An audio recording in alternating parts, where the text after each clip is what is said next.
전도 현장에서는 다양한 부류의 사람들을 만나게 됩니다.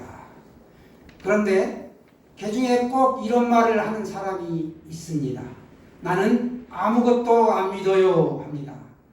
그런데 사실 그것도 믿는 것의 일종입니다. 아무것도 안 믿는 그 믿음으로 살아가는 것이지요. 이렇게 그 믿음으로 아주 힘께나 쓰면서 주먹자랑하며 살아가는 사람들을 볼 수 있습니다.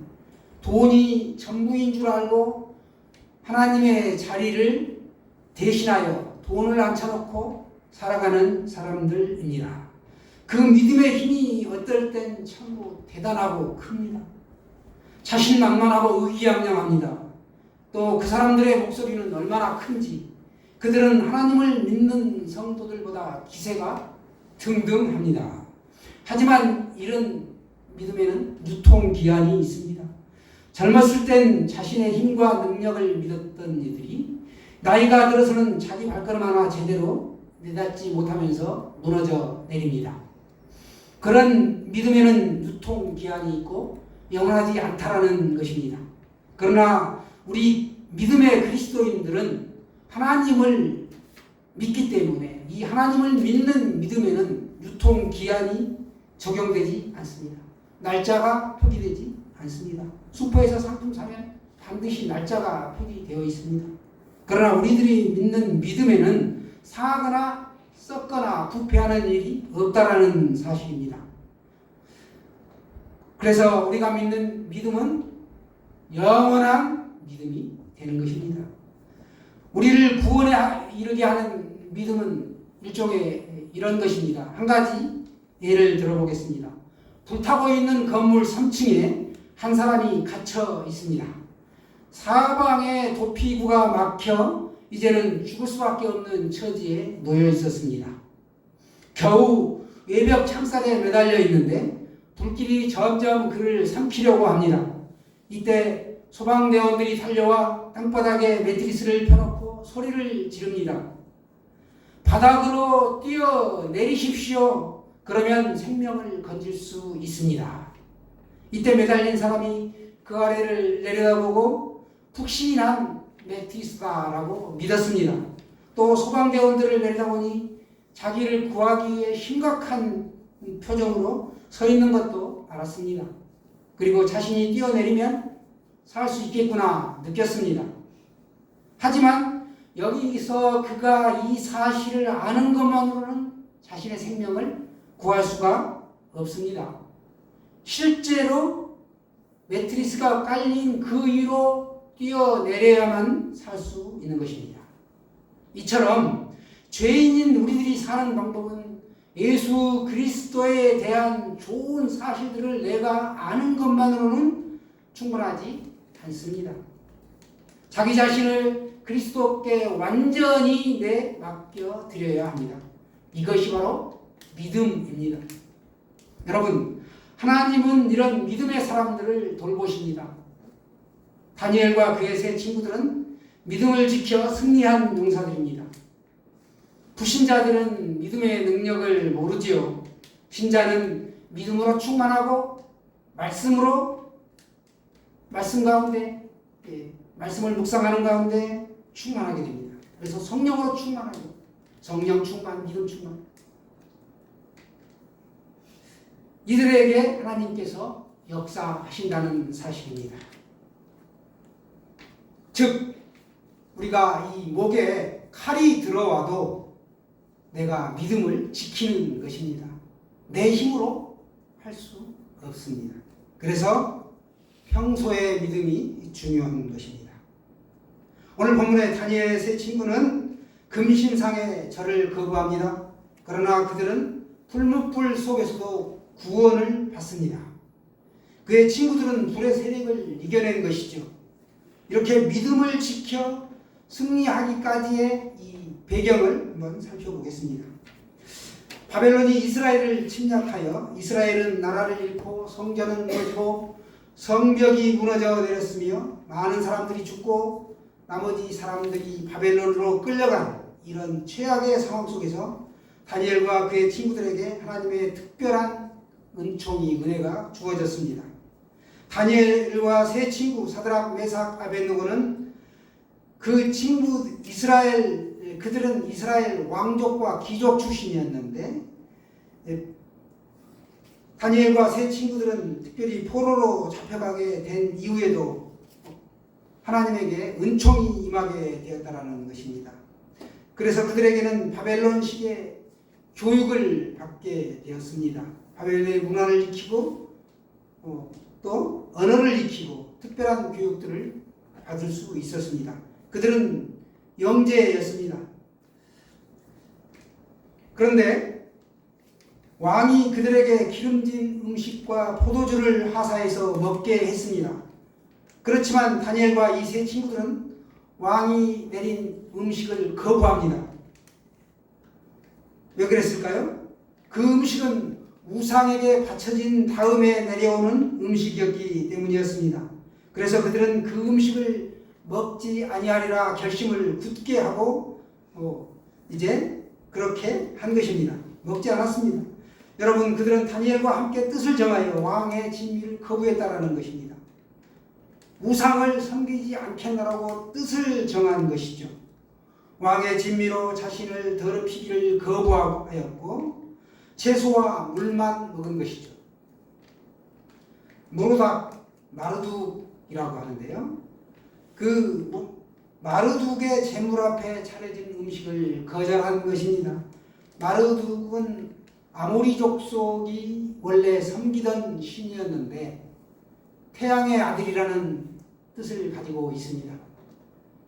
바벨론 제국이 이 아모리 족속을 무너뜨리고 나서 이 신을 받아들이고 베엘신이라고 이름하였습니다. 신들의 왕이다라고 한 것이죠. 그래서 바벨론 제국의 수호신이자 주된 신이 바로 이 베엘신입니다. 마르둑, 무로닥, 벨 다 같은 신의 이름이라고 보시면 되겠습니다. 다니엘은 뜻을 정하여 왕의 음식과 그가 마시는 포도주로 자기를 더럽히지 아니하리라 하고 자기를 더럽히지 아니하도록 그 음식을 가져다주는 환관장에게 구했습니다. 열흘 후에 10일이 지난 후에 그들의 얼굴을 보니까 때깔이 윤택하고 기름기가 좌르르 흐르는 겁니다. 즉 왕의 음식을 먹는 자들과 비교해 보니까 전혀 그들보다 못하지 않고 더 윤택하다라는 것이죠. 하나님의 은혜가 임한 것입니다. 그리하여 그들에게는 지정된 음식과 마실 포도주를 제하고 빼버리고 채식을 주었습니다. 이렇게 믿음을 지킨 다니엘과 다니엘의 세 친구가 이 제국에서 크게 중용되었습니다. 나중에 다니엘은 왕이 꾼 꿈이 무엇이고 그 꿈을 해석하여 총리가 되었습니다. 3년 풍년과 7년 가뭄, 7년 풍년과 7년 흉년이라는 것을 알았죠. 그리고 그 꿈을 해석한 이후에 바벨론 대제국의 으뜸 총리가 되었습니다. 총리가 3명인데 그 중에서도 으뜸 총리가 되었다. 당시에 바벨론 제국이 얼마나 큰가. 오늘날 세계 2대 강국하면 우리가 미국과 중국을 꼽습니다. 이 두 나라를 합친 것보다도 더 큰 넓은 영토를 가지고 있는 그야말로 세계 최강의 제국이 바벨론 제국이었습니다. 그 제국의 으뜸 총리가 된 것이죠. 이렇게 승승장구한 이들에게 시련이 옵니다. 다니엘의 3명의 친구가 이후에 풀무불에 던져지는 사건이 발생합니다. 그때 그들은 진짜 믿음이 어떤 것인지를 보여줍니다. 다니엘이 빠진 것은 다니엘은 이때 지방에 시찰을 하던 중이라 그 자리에 없었습니다. 다니엘의 3명의 친구 사드락, 메삭, 아벳느고는 믿음 좋은 청년들인데 이들은 바벨론식으로 계명을 당한 이름입니다. 우리도 일제시대에 창시계명을 당하였고 신사참배하도록 강요받았습니다. 세 친구는 벨의 금 신상에 절하는 것을 거부한 것입니다. 그들은 생각하였습니다. 우리 민족이 하나님 대신에 우상을 섬기다가 나라는 망하였고 우리들이 포로로 질질 여기까지 끌려왔는데 다시 적국에서 우상에게 절하라고? 당연히 안 할 거야 라고 결심하였습니다. 느부갓네살 왕이 금으로 신상을 만들어 신상 낙성식에 절을 하라고 명령합니다. 모든 악기소리를 들을 때 엎드려 내가 만든 금신상에게 절하라. 누구든지 엎드려 절하지 아니하는 자는 즉시 맹렬히 타는 풀무불에 던져 넣으리라. 그런데 마침 어떤 갈대아 사람들이 다니엘의 이 세 친구들을 보니까 다 절을 하는데 이들만 절을 안 하는 겁니다. 그래서 왕 앞에 참소하였다라고 성경에 기록하고 있습니다. 참소, 고발했다라는 겁니다. 당연히 왕 앞에 끌려가지요. 그들이 말합니다. 왕이시여, 주변 사람들이 다 절하는데 이들만이 절을 안 합니다. 이렇게 아뢰입니다. 그러자 왕이 신문하지요. 사드락, 메삭, 아벳느고야, 너희가 내 신을 섬기지 아니하며 내가 세운 금신상에게 절하지 아니한다 하니 사실이냐? 지금이라도 만일 절하면 용서해 주겠다 라고 그들을 회유한 것입니다. 왜냐? 그들이 뛰어났고 바벨론 제국에 꼭 필요했기 때문에 그런 것이죠. 이에 다니엘의 세 친구들은 뭐라고 대답하나요? 오늘 보시면 17절, 18절에 그 왕 앞에 아뢰는 말이 나옵니다. 우리 17절 같이 보시겠습니다. 17절, 18절 시작. 왕이여, 우리가 섬기는 하나님이 계시다면 우리를 맹렬히 타는 풀무불 가운데에서 능히 건져내시겠고 왕의 손에서도 건져내시리이다. 그러니까 맹렬히 타는 풀무불에서도 우리를 건져내겠다. 그리고 왕의 손에서도 건져내신다라는 확고한 믿음이 있었다는 것이죠. 이어서 말합니다. 18절 시작. 그렇게 하지 아니하실지라도 왕이여, 우리가 왕의 신들을 섬기지도 아니하고 왕이 세우신 금신상에게 절하지도 아니할 줄을 아옵소서. 아멘. 그리 아니하실지라도 내가 금신상에 절하지도 않고 왕이 섬기시는 신에게도 절하지 아니할 줄을 왕이여 아시옵소서라고 왕에게 아뢰한 겁니다. 그러니까 그런 믿음이 있어야 되는 겁니다.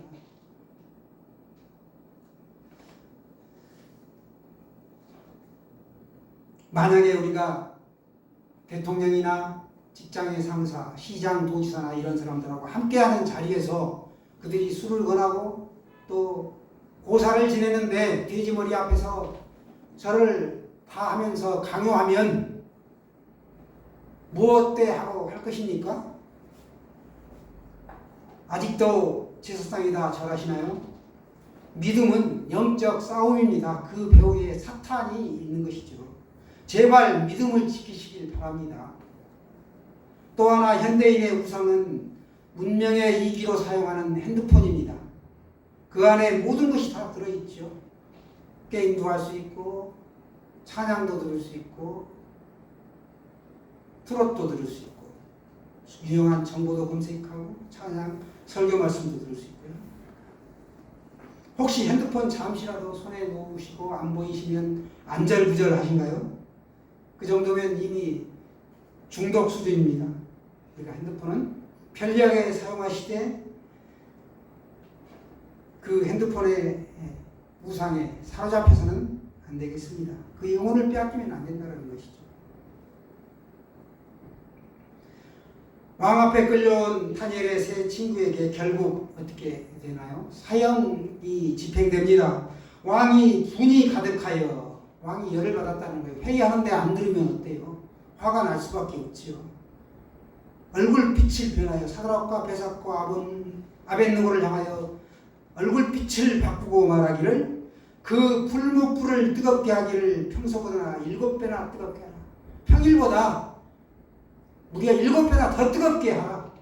그리고 거기에 던져라 라고 사형 집행 명령을 내린 것입니다.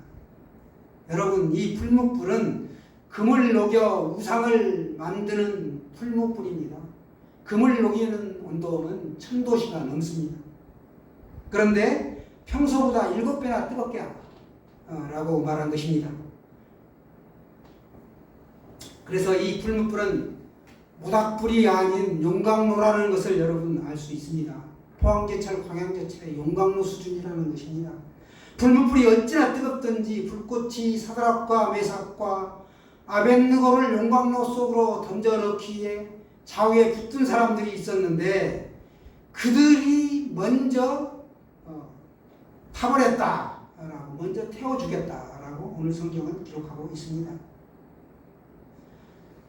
또 결박된 채 불뭇불 가운데 떨어집니다. 그런데 불뭇불 속에서 역사가 일어납니다.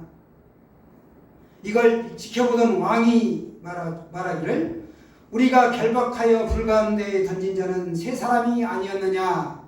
그러자 신하들이 왕이여 옳소이다. 계속해서 왕이 말하기를 네 사람이 불 가운데로 다니는데 상하지도 아니하였고 특별히 넷째 사람의 모습은 신들의 아들과 같도다 라고 합니다. 그러면서 지극히 높으신 하나님의 종 사드락과 메삭과 아벳느고야 나와서 이리로 오라 라고 왕이 명령합니다. 총독과 지사와 행정관과 왕의 모사들, 그러니까 그 행사에 참석했던 모든 고관 대작들이 이 사람들을 보게 된 것이죠. 불이 그 사람들의 몸을 해하지 않는 것은 물론이고 머리털 하나 그을리지 아니하였고 겉옷의 색깔도 변하지 아니하였고 불에 탄 냄새조차 없었습니다. 우리가 겹불만 쬐도 온 냄새가 몸에 배고 옷에 붑니다. 왕이 다시 말합니다. 사드락과 메삭과 아벳느고의 하나님을 찬송할지로다. 아멘. 그 하나님밖에는 다른 신을 섬기지 아니하며 왕이 고백이죠. 그에게 금신상에게 절하지 아니한 종들을 구원하셨도다. 그러므로 내가 이제 조서를 내리노니 각 백성과 각 나라와 각 언어를 말하는 자가 모두 사드락과 메삭과 아벳느고의 하나님께 경솔히 말하거든 그 몸을 쪼개고 그 집을 거름토로 삼을지니 이는 이같이 사람을 구원할 다른 신이 없음이니라. 아멘. 이렇게 말하며 왕이 천도를 다 해버렸습니다. 왕은 마침내 사드락과 메삭과 아벳느고를 바벨론 제국에서 더욱더 한층 높였습니다. 하나님께서 세 친구들의 믿음의 결단과 순종을 좋게 보시고 이들에게 역사하신 것입니다. 여러분 놀랍지 않습니까? 느부갓네살 왕이 어느 날 갑자기 높이 30m, 폭 3m짜리 금 신상을 세워놓고 거기에 절하라고 하였습니다. 모든 사람들을 압도하는 이 우상 앞에, 권력 앞에 다니엘의 세 친구들은 불같은 시험을 맞이하였습니다. 그러나 그들은 끝까지 믿음을 지켜 그 신상에 절하지 않았습니다. 우상 앞에 절하지 말라는 이 십계명을 끝까지 지켰습니다. 어길 수 없었기 때문에 지킨 것이죠. 신앙을 저버리지 않았습니다. 왕은 분노하였고 재차 확인하였지만 세 친구는 꿈쩍도 하지 않았습니다.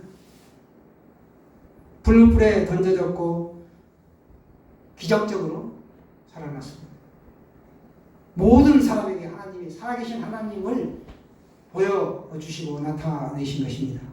우리가 삶으로 믿음을 지키면 하나님의 살아계심을 사람들에게 보여줄 수 있고 나를 통해서 나의 그 믿음을 통하여 하나님께 영광 올려드릴 수 있습니다. 우리도 살면서 불같은 시험을 만날 수 있습니다. 우리의 몸이 실제로 불못불에 던져지는 일은 거의 없을 것입니다. 그러나 정말 견디기 힘든 시련이, 말할 수 없는 시련이 올 수 있다는 것입니다. 그때 우리가 믿음이 약해지거나 믿음을 저버리는 사람이 되지 마시기를 바랍니다. 세 친구들의 모습은 또 주님이 오시기 전, 주님이 다시 오신다는 말씀이 분명히 약속되어 있습니다. 다시 오십니다. 재림하시는 그 마지막 때에 일어날 사건들을 이 세 친구들을 통하여 보여주는 예시이기도 합니다. 성경에는 말씀합니다. 마지막 때에는 많은 거짓 선지자들이 일어나서 많은 사람들을 미혹하여 진리에서 떠나게 하고 참 믿음에서 떠나게 할 것이다. 그리고 그들을 성경은 짐승이라고 표현하였습니다. 거짓 선지자들이죠. 그들은 막강한 권세를 행하고 또 짐승의 표를 오른손과 이마에 받게 하면서 매매를 못하게 한다라는 것이죠. 그 표가 있는 사람만 물건을 사고 팔고 살 수 있도록 경제생활을 누릴 수 있도록 한다는 것입니다. 여러분, 이와 같은 불같은 시련이 오면 그들은 순교할 것입니다. 그때 환난의 때 내가 견딜 수 있는가? 성령의 능력으로만 가능한 것이죠. 믿음이 있을 때만 가능한 것입니다. 인간의 힘으로는 어찌할 수 없는 것입니다. 여러분은 이런 경우를 당하면 어떻게 하시겠습니까? 그리스도의 고난에 참여하는 것, 그것이 곧 주님의 영광을 드러내는 것이고 영광스럽게 주님이 이 땅에 다시 오실 때 그때 주님이 즐거워하고 기뻐하게 하신다라고 말씀하십니다. 성경은 말씀합니다. 사랑하는 자들아, 너희를 연단하려고는 불시험을 이상한 일 당하는 것 같이 이상히 여기지 말고 오히려 너희가 그리스도의 고난에 참여하는 것으로 즐거워하라. 이는 그의 영광을 나타내실 때 너희로 즐거워하고 기뻐하게 하려 함이라 라고 베드로전서 4장 12, 13절에 이렇게 말씀합니다. 우리가 말씀을 붙들고 불같은 시험을 이길 수 있다는 것입니다. 말씀의 능력으로 성령의 능력으로 우리가 믿음으로 지켜낼 수 있는 것입니다. 주 안에서 사랑하는 여러분, 우리가 우리 인생을 되돌아볼 때 아침 안개와 같고 들에 핀 꽃과 같다라는 것이 우리의 인생입니다. 잠시 잠깐 살다가 가는 것이죠. 부디 천국 가는 그날까지 우리가 믿음을 지킨 이 다니엘의 세 친구들처럼 우리들도 그렇게 믿음을 지켜 승리하는 인생, 복된 인생이 되시기를 축원합니다.